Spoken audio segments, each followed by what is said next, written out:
Start करने से पहले आपको मैं इन्फॉर्म कर दूं कि हमारा एपीएसएसबी का करंट में बैच रनिंग है। इसमें आपका GK, English, maths, reasoning 4 subjects हम कवर करके चल रहे हैं। तो अभी आने वाले जो एपीएसएसबी के एग्जाम्स हैं, सीजीएल, सीएसएल, सीएचएसएल, तो इस तरह के एग्जाम्स में ये एक कंप्लीट कॉम्प्रिहेंसिव कोर्स है जो इस तरह के सारे एग्जाम्स को कवर करता है। अगर आप इंटरेस्टेड हैं तो जो आपको स्क्रीन पे नंबर्स दिखाई दे रहे हैं, आप इन नंबर्स पे कांटेक्ट कर सकते हैं टू ज्वाइन अवर कोर्सेज, या अगर आपको डेमो क्लासेस चाहिए या आपको रिगार्डिंग कोर्सेज कोई भी अगर क्वेरी है तो ये गिवन नंबर्स पे आप कांटेक्ट कर सकते हैं। चलिए सर स्टार्ट करते हैं।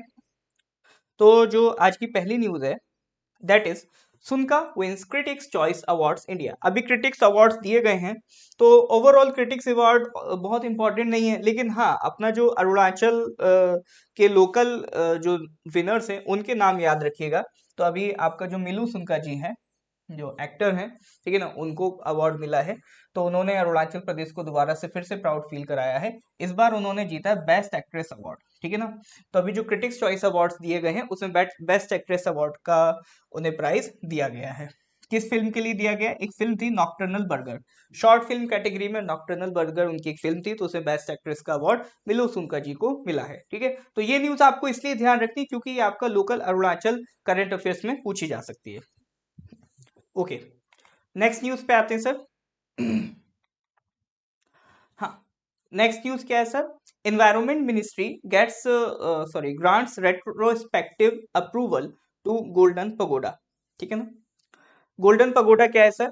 तो एनवायरमेंट मिनिस्ट्री ने रिकमेंड किया है retrospective approval for the diversion of around 20 hectares of forest land for the golden pagoda, ठीक है। गोल्डन पगोडा क्या है? ये बर्मीज स्टाइल बुद्धिस्ट टेम्पल है, ठीक है। बर्मीज स्टाइल बुद्धिस्ट टेम्पल है जो 2010 में कंस्ट्रक्ट हुआ था, और ये आपको कहाँ देखने को मिलेगा?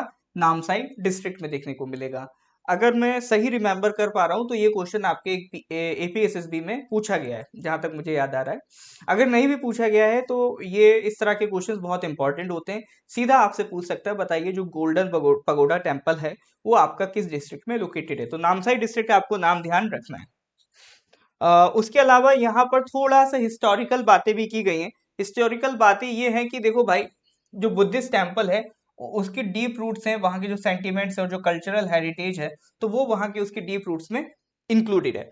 स्टेट गवर्नमेंट ने भी ये भी हाईलाइट किया है कि जो टेम्पल का कनेक्शन है वो खमती पीपल के माइग्रेशन के से रिलेटेड है। तो आपका जो खमती पीपल है, ठीक है ना, तो वो कहाँ से आए थे? वो मूव करके आए थे from the erst while Burma, जो आज का म्यांमार है, वो वहां से मूव करके आए थे। किस टाइम में आए थे? एक शान एम्पायर था पोंग का, उसके टाइम में वो बर्मा से मूव करके माइग्रेट करके कहाँ पर आए थे? अरुणाचल आए थे, ठीक है ना। तो अरुणाचल में वो सेटल हुए थे। जो ताई खमतीज हैं उनको खमतीज भी कहते हैं। वो बर्मा से अराउंड 1751 में माइग्रेट करके आसाम पहुंचे, जो आज का कहलाता है आज का जो अरुणाचल प्रदेश वाला एरिया है। और उसके अराउंड जो तेंगा पानी रिवर है, ठीक है, तो तेंगा पानी रिवर के अराउंड वो सेटल होते हैं। किसकी परमिशन से? अहोम किंग सुरेम्फा, सुरेम्फा या कह लो राजेश्वर सिंघा। तो राजेश्वर सिंघा की परमिशन से जो तेंगा पानी रिवर है उसके किनारे तो जो आपका खमती पीपल है वो वहां पर सेटल होते हैं। तो उनके लिए एक बहुत ही कल्चरल पॉइंट ऑफ व्यू से एक इंपॉर्टेंट ये आपका टेम्पल है, ठीक है। तो गोल्डन पगोडा ध्यान रखिएगा कहाँ पर, ये आपका नामसाई डिस्ट्रिक्ट में। और खमती पीपल जो माइग्रेट करके आए उससे रिलेटेड जो आपका मेंशन किया गया था न्यूज में, जिसको स्टेट गवर्नमेंट भी रिकॉग्नाइज करती है, तो उसके बारे में भी मैंने आपको यहाँ लिख दिया है ताकि अगर इससे भी कोई क्वेश्चन बने तो आप इसको अटेम्प्ट कर पाए। ओके सर, मूव करते हैं फिर अगली न्यूज पे। अगली न्यूज सर ऐसी है कि एकलव्य मॉडल रेजिडेंशियल स्कूल का फाउंडेशन डाला गया है। तो यहाँ पर कहाँ करा गया, क्या नहीं करा गया, वो उससे ज्यादा इंपॉर्टेंट है आपके लिए ये जानना कि एकलव्य मॉडल रेजिडेंशियल स्कूल क्या होते हैं।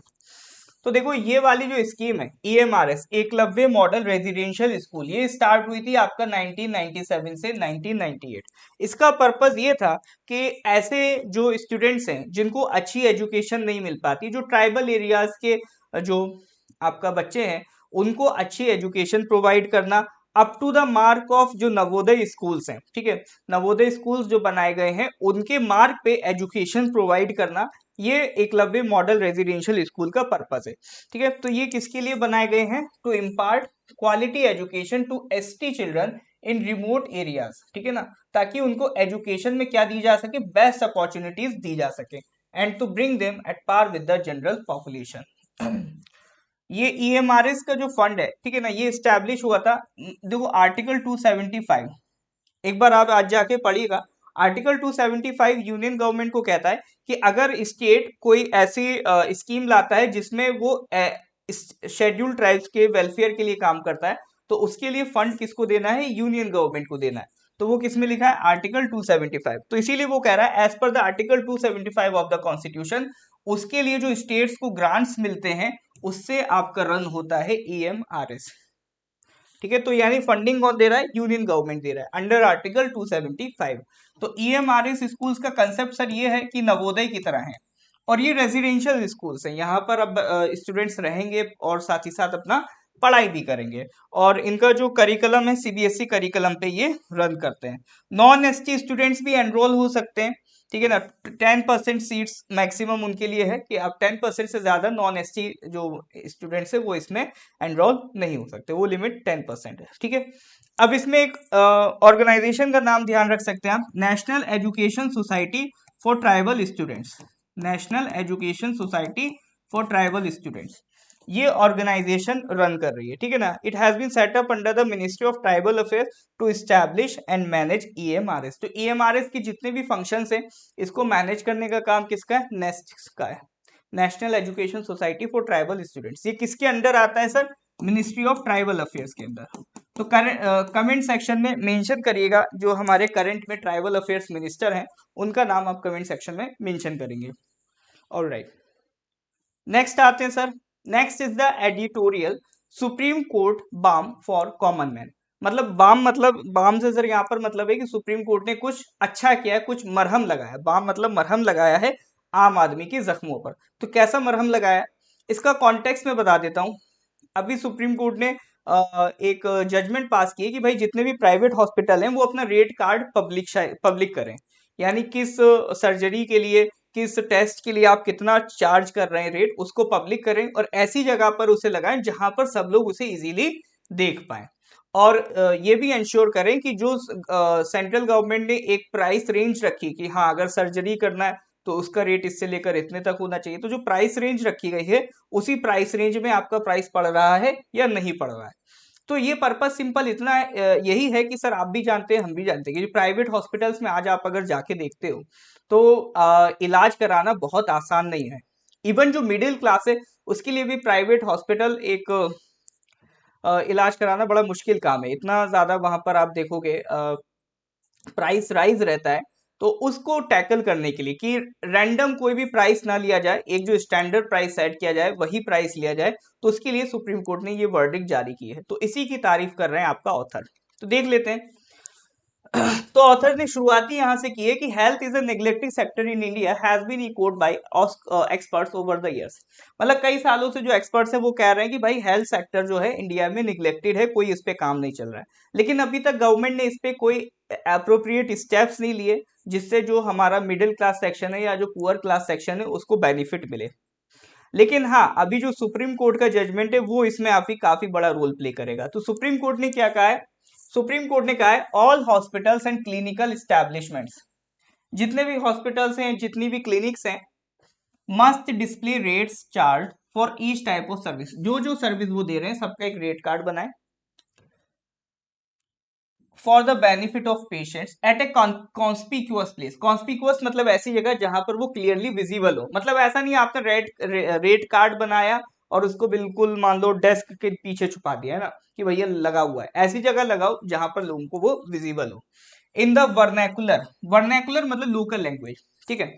जैसे मान लो अगर वो महाराष्ट्र में लगता है तो जो रेट कार्ड है वो मराठी लैंग्वेज में भी होना चाहिए। तो in the vernacular as well as in the English language, English में भी लगाओ।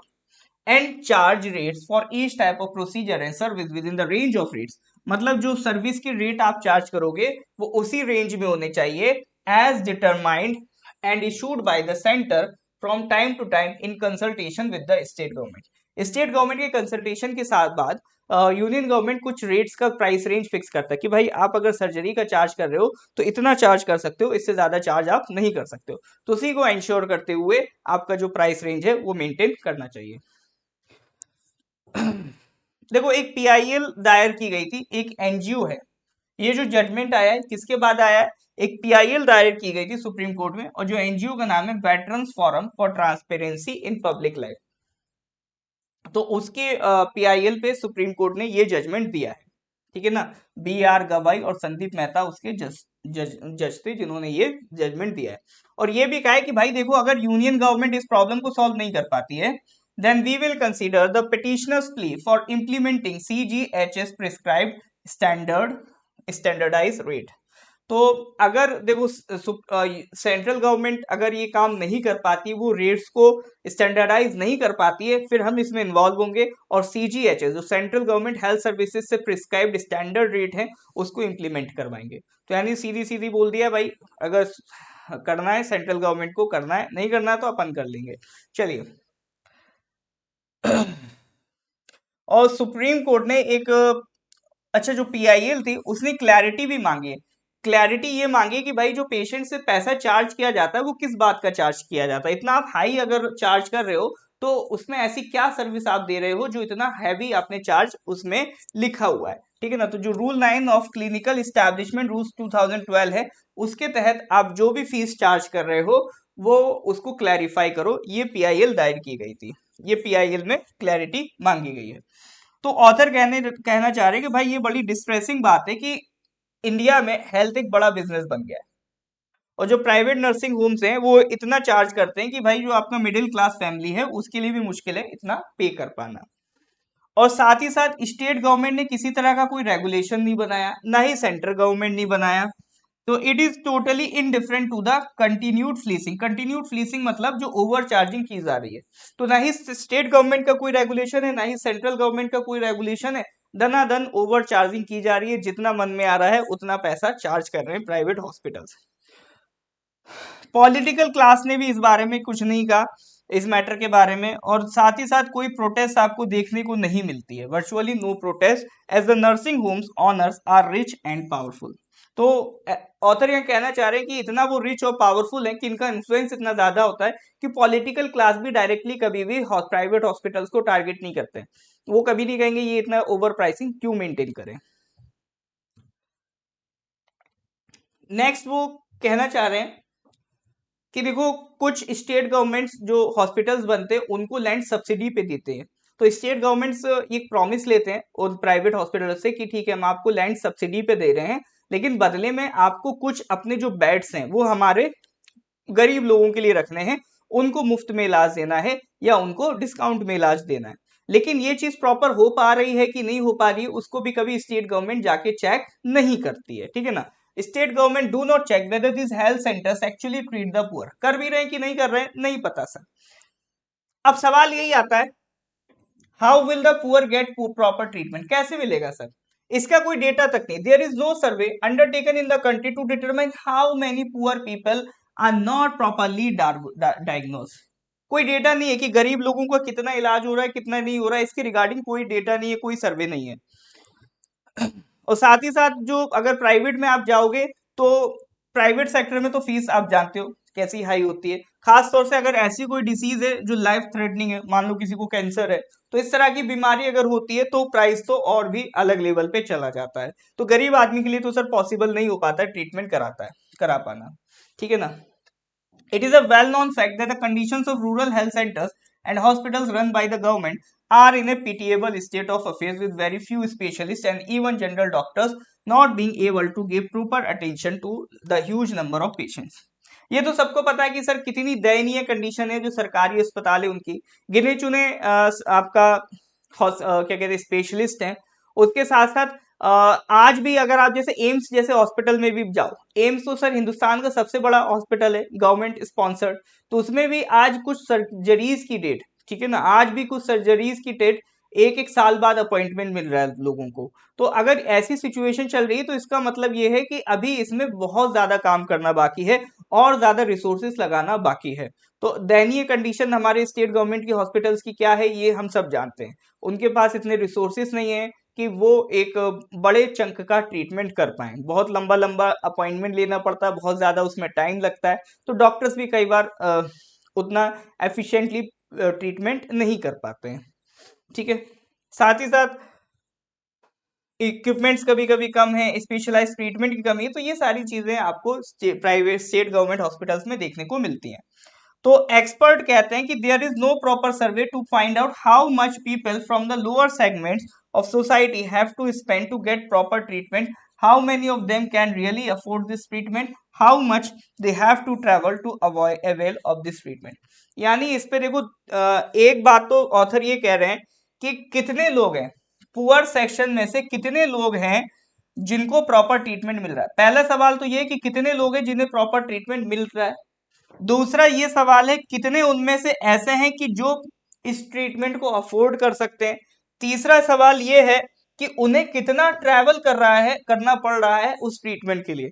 जैसे अगर कोई गांव का पर्सन है, आप गांव के पर्सन को जाके देखोगे, अगर उसे कोई परेशानी होती तो उसे बड़े शहर आना पड़ता है। और ऐसा भी नहीं, शहर कई बार क्या होता है सुपर स्पेशल ट्रीटमेंट के लिए उसे किसी कैपिटल में जाना पड़ता है। मान लो कोई दिल्ली से आसपास का कोई गांव का पर्सन होगा या यूपी का भी पर्सन होगा तो उसे कहाँ जाना पड़ रहा है, एम्स जाना पड़ रहा है, क्योंकि एम्स जैसी फैसिलिटी का हॉस्पिटल उसके आसपास मौजूद नहीं है। तो कई बार ट्रैवल भी बहुत ज्यादा करना पड़ जाता है to getting the proper treatment. तो ये भी एक बड़ी आपकी समस्या बनी हुई है। फिर ऑथर कह रहे हैं कि सर देखो ऐसा है कई बार ट्रीटमेंट नहीं मिल पाता तो उसके लिए जो गरीब आदमी है उसे अपनी जमीन बेचनी पड़ती है, अपना कोई घर का कोई हिस्सा बेचना पड़ता है, कई बार ज्वेलरी बेचनी पड़ती है, और कई बार जो मनी लेंडर्स हैं उससे हाई इंटरेस्ट पे लोन लेना पड़ता है।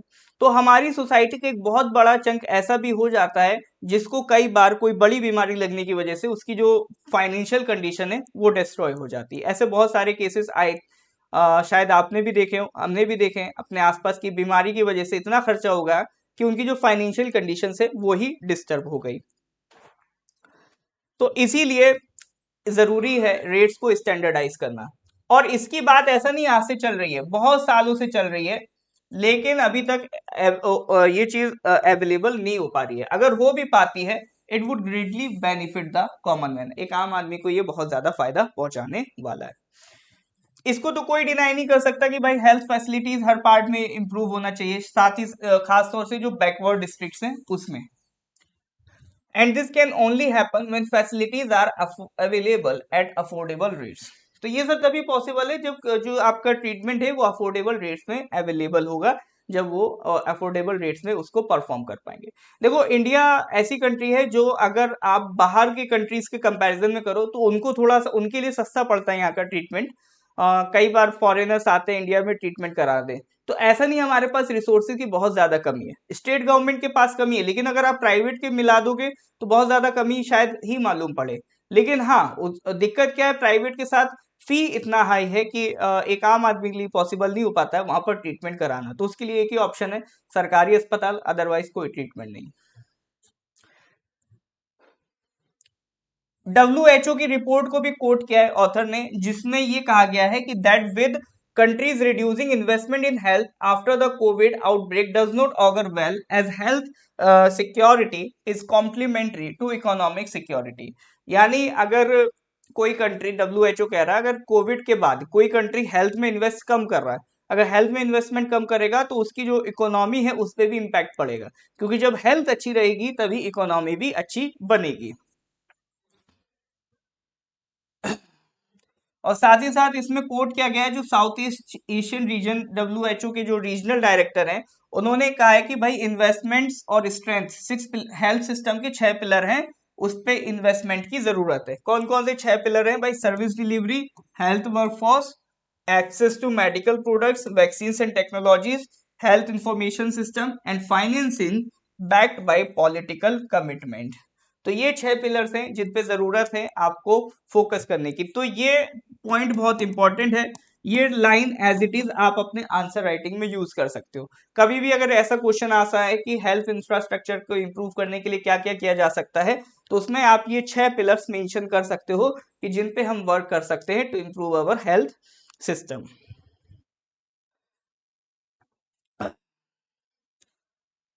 एक गवर्नमेंट प्रपोजल आया था कि भाई पीपीपी मॉडल में जो अंडर सर्व डिस्ट्रिक्ट्स हैं या जो बैकवर्ड डिस्ट्रिक्ट है वहां पर हम हेल्थ कंडीशंस इंप्रूव करेंगे। पीपीपी मॉडल क्या होगा? पब्लिक प्राइवेट पार्टनरशिप, यानी गवर्नमेंट भी इन्वेस्ट करेगी, पब्लिक जो प्राइवेट कंपनी है वो भी अपनी इन्वेस्टमेंट करेगी, अपनी टेक्नोलॉजी लेके आएगी ताकि बेटर सर्विसेज प्रोवाइड की जा सके डिस्ट्रिक्ट्स में या बैकवर्ड एरियाज में।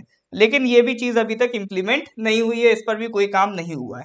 हालांकि ऑथर कहते हैं अगर कर भी दो, अगर इसमें आप प्राइवेट लोगों को इन्वॉल्व भी कर रहे हो ना, तो उससे भी कोई फायदा नहीं है। अगर प्राइवेट लोगों को आप हॉस्पिटल्स में इन्वॉल्व करोगे तो कहीं ना कहीं वो जो रेट है वो इम्प्रूव हो जाएगा, वो ज्यादा बढ़ जाएगा, तो उससे आम आदमी को जो फायदा मिलना चाहिए नहीं मिलेगा। तो इसलिए प्राइवेट को इन्वॉल्व करना is not a good idea. चलिए, फिर उसके बाद और लास्ट में जो ऑथर कहना चाह रहे हैं वो ये कहना चाह रहे हैं कि देखो अभी एक अच्छी चीज ये हुई है कि जो इंश्योरेंस रेगुलेटर है, इंश्योरेंस रेगुलेटर हमारा कौन है? IRDAI, insurance regulatory development authority of India. उसने एक ऑर्डर जारी किया है, उसने ये करा है कि देखो ऐसा होता था कि मान लो अगर किसी ने हेल्थ इंश्योरेंस लिया है, आपने हेल्थ इंश्योरेंस लिया है, तो जिस कंपनी से आपने हेल्थ इंश्योरेंस लिया है उसके कुछ इम्पैनल्ड हॉस्पिटल्स होते हैं या कुछ लिंक्ड हॉस्पिटल्स होते हैं। मान लो शहर में 5 हॉस्पिटल हैं, जिसमें से 3 हॉस्पिटल उससे लिंक हैं।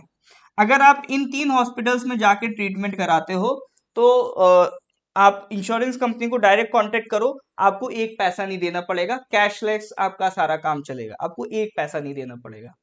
लेकिन पहले क्या होता था कि मान लो आप लिंक्ड हॉस्पिटल में ना जाके किसी और हॉस्पिटल में चले गए, तो उसमें आपको खर्चा करना पड़ेगा, सारा पेमेंट आप करोगे, फिर उसका बिल बनवाओगे और उस बिल बनवा के उसको किसको भेजोगे? इंश्योरेंस कंपनी को भेजोगे, फिर वो इंश्योरेंस कंपनी उस पैसे को डिस्पैच करेगी। इसमें लग जाता है काफी टाइम। तो इस चीज को टैकल करने के लिए IRDAI ने क्लियर कर दिया है कि अगर कोई इंश्योरेंस कंपनी है तो डजेंट मैटर कि वो हॉस्पिटल उससे लिंक्ड है या नहीं है, तो ये उस इंश्योरेंस कंपनी की रेस्पॉन्सिबिलिटी है कि भाई उस पर्सन को कैशलेस ट्रांजैक्शन करवाओ। तो यानी अगर अब IRDAI ऑर्डर के ऑर्डर आने के बाद इस हॉस्पिटल में भी अगर कोई ट्रीटमेंट कराता है तो यहाँ पर भी उस पर्सन को पैसा नहीं देना है, डायरेक्ट इंश्योरेंस कंपनी पे करेगी। ठीक है ना? तो इससे ऑथर कह रहे हैं कि इससे काफी फायदा होने वाला है, ये काफी एक अच्छी चीज है जिससे हेल्थ इंश्योरेंस करवाने वाले लोगों को काफी राहत मिली है। दूसरी, अभी जो जजमेंट आया है आपका सुप्रीम कोर्ट का, वो भी इसमें इंप्रूवमेंट करता है, वो भी इस चीज को और आगे बेटर कर देता है। अब ये सेंट्रल गवर्नमेंट की जिम्मेदारी है कि स्टेट्स को डायरेक्ट करे कि भाई जितने भी प्राइवेट नर्सिंग होम्स है उनको चेक करो और साथ ही साथ हॉस्पिटल्स को चेक करो और इंश्योर करो कि सिर्फ स्टैंडर्डाइजेशन ना हो, but see to it that at least 20% of beds are reserved for the poor from whom just the actual cost of surgery and minimum doctor's fees are reserved। मतलब 20% beds reserve करो, उनको subsidise rate में services provide करो, ये ensure करना चाहिए state government को along with central government. ठीक है ना? देखो कोई फायदा नहीं जब तक इफेक्टिव स्टेप्स नहीं लिए जाएंगे सेंटर और स्टेट्स के द्वारा। Judiciary will also intervene and direct the states to ensure that the poor citizens of the country are not deprived of basic health facilities. अगर ऐसे ही चलता रहा तो हो सकता है कुछ टाइम बाद सुप्रीम कोर्ट इसमें फिर इंटरवीन करे और डायरेक्ट करे स्टेट और सेंट्रल गवर्नमेंट को कि बेसिक हेल्थ फैसिलिटीज को मैंडेटरी करो आप आम आदमी के लिए। ठीक है? क्योंकि देखो जो हमारा सोशो इकोनॉमिक डेवलपमेंट है वो हमारी बेटर हेल्थ से लिंक है। जितनी अच्छी हमारी हेल्थ होगी उतना ही अच्छा हम काम करेंगे, उतना ही अच्छा हम अपनी इकोनॉमी को ग्रो कराएंगे। ठीक है ना? तो इसलिए जरूरी है कि एक हेल्थ इंफ्रास्ट्रक्चर अच्छा मेंटेन हो। तो बस यही सारे पॉइंट्स आपका इस एडिटोरियल में थे, वो सारे पॉइंट्स मैंने यहाँ पर मार्क कर दिए हैं, है ना, अलग से यहाँ पर सारा लिख दिया है ताकि आप उसको स्मूथली आसानी से पढ़ सको। ठीक है? नेक्स्ट न्यूज पे आते हैं sir. Centre announces 500 crore scheme to promote e mobility. देखो ई मोबिलिटी या कह लो आपका इलेक्ट्रिक व्हीकल्स को प्रमोट करने के लिए गवर्नमेंट ने एक स्कीम चलाई थी, फेम। फिर गवर्नमेंट लाई फेम का सेकंड एडिशन, फेम 2। इसका पर्पस यही था कि इलेक्ट्रिक व्हीकल्स को प्रमोट किया जाए। अब फेम 2 भी एंड होने वाला है, तो फेम 2 के बाद गवर्नमेंट एक और नई स्कीम लेके आ रही है, इलेक्ट्रिक मोबिलिटी प्रमोशन स्कीम 2024, ईएमपीएस को लेके आ रही है, ठीक है ना। ईएमपीएस के तहत क्या होगा, दो टू व्हीलर के लिए 10,000 का सपोर्ट प्रोवाइड किया जाएगा, ताकि लोग ज्यादा से ज्यादा टू व्हीलर्स इलेक्ट्रिक में परचेज करें, ठीक है ना, ताकि इलेक्ट्रिक व्हीकल्स को ज्यादा प्रमोट किया जाए। और इलेक्ट्रिक व्हीकल्स प्रमोट होंगे तो उससे क्या है, जो हमारा शहर में पॉल्यूशन फैलता है उसमें कमी आएगी। और थ्री व्हीलर्स के केस में 25,000 तक की सपोर्ट गवर्नमेंट करेगी, ठीक है ना। It is under the scheme electric mobility promotion scheme. तो ये टू व्हीलर और थ्री व्हीलर के लिए, ठीक है सर, ये किसके लिए, टू व्हीलर और थ्री व्हीलर के लिए स्कीम आपकी लाई गई है। नेक्स्ट अगर हम बात करें, नेक्स्ट आपका न्यूज है, cabinet approves inter governmental agreement between India UAE on iMac. देखो अभी आईमैक का प्लान निकला था। आईमैक क्या है, आईमैक क्या है, India middle east Europe economic corridor project. अभी लास्ट ईयर G20 की मीटिंग हुई थी इंडिया में, उसमें प्लान हुआ था कि भाई हम एक कॉरिडोर बनाएंगे, ठीक है ना। वो कॉरिडोर इंडिया को किससे कनेक्ट करेगा, दुबई से, यूएई से, और ये सऊदी अरेबिया से होते हुए, इजराइल से होते हुए ग्रीस से कनेक्ट होगा, ठीक है ना। तो इंडिया से ग्रीस ये पूरा इकोनॉमिक कॉरिडोर, यानी इसमें इंडिया को फायदा होगा, जो मिडल ईस्ट है उसको फायदा होगा, और किसको फायदा होगा, यूरोप को। तो ये तीन एरियाज आपस में कनेक्ट हो जाएंगे विद दिस कॉरिडोर। तो ये कॉरिडोर का प्रोजेक्ट लॉन्च हुआ था आपका G20 में, G20 में प्रपोजल हुआ था, उसको साइन कर लिया गया था। तो उसी के तहत अभी इंडिया यूएई के बीच एग्रीमेंट साइन हुआ है, ठीक है ना। एग्रीमेंट इंपॉर्टेंट नहीं है, ये न्यूज मैंने इसलिए रखी ताकि एक बार आपको India middle east Europe economic corridor दिखा दूं। अब इसमें क्वेश्चन क्या बन सकते हैं सर, देखो अगर मुंबई पूछेगा तो बता ही दोगे, इंडिया का पोर्ट है। वो आपसे पूछ सकता है हाइफा पोर्ट बताओ कहां पर है। जो जो पोर्ट्स इसमें मेनली कनेक्ट हो रहे हैं ना, उनकी लोकेशंस ध्यान रखनी, वो कहां पर है। जैसे सिंपल पूछ लेगा बताओ जबेल अली पोर्ट कहां पर है, तो वो पता होना चाहिए यूएई।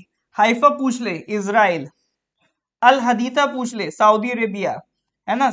और ये लोकेशन पूछ ले हरार सऊदी अरेबिया, और ये अल गुफैफत सऊदी, ये यूएई, और पिरेयस ये आपका ग्रीस। तो ये जितनी भी लोकेशंस यहाँ पर मेंशन है, रियाद तो सर कैपिटल है सऊदी की, तो ये जितनी भी लोकेशंस आपकी मेंशन है, ये कॉरिडोर देखो इसमें सर रेल रोड भी इन्वॉल्व है, शिप टू रेल नेटवर्क भी इन्वॉल्व है, रोड ट्रांसपोर्टेशन भी इन्वॉल्व है, जो आपको इंडिया से किसको कनेक्ट करेगा, अरेबियन गल्फ को, और गल्फ को किससे कनेक्ट करेगा, यूरोप से, ठीक है। ऐसा नहीं सिर्फ सी रूट है, सी रूट के साथ रेलवे नेटवर्क, रोड नेटवर्क, सबका एक कंबाइंड ये पूरा आपका इकोनॉमिक कॉरिडोर बन रहा है। तो इस इकोनॉमिक कॉरिडोर में जो आपकी लोकेशंस हैं ये सारी, जैसे जबेल अली, हाइफा, पिरेयस, तो ये लोकेशंस आपको पता होनी चाहिए किस कंट्री में है, ये डायरेक्ट आपसे एग्जाम में पूछी जा सकती है, ठीक है सर। बस यही बताने का पर्पस था इस न्यूज में। चलिए, तो आज हमारी यहाँ न्यूज खत्म होती है, इसके आगे की कहानी we will discuss in the next session, मतलब इसके आगे अगला जो न्यूज़पेपर है वो अगली एनालिसिस में बात करेंगे। तो अगर एनालिसिस आप समझ पा रहे हैं, अच्छा लग रहा है, तो इसको लाइक कर दीजिए, अपने कलीग्स के साथ इसको शेयर कर दीजिए, ठीक है सर। बाकी फिर मिलते हैं अगले सेशन में। Till then good bye, have a nice day.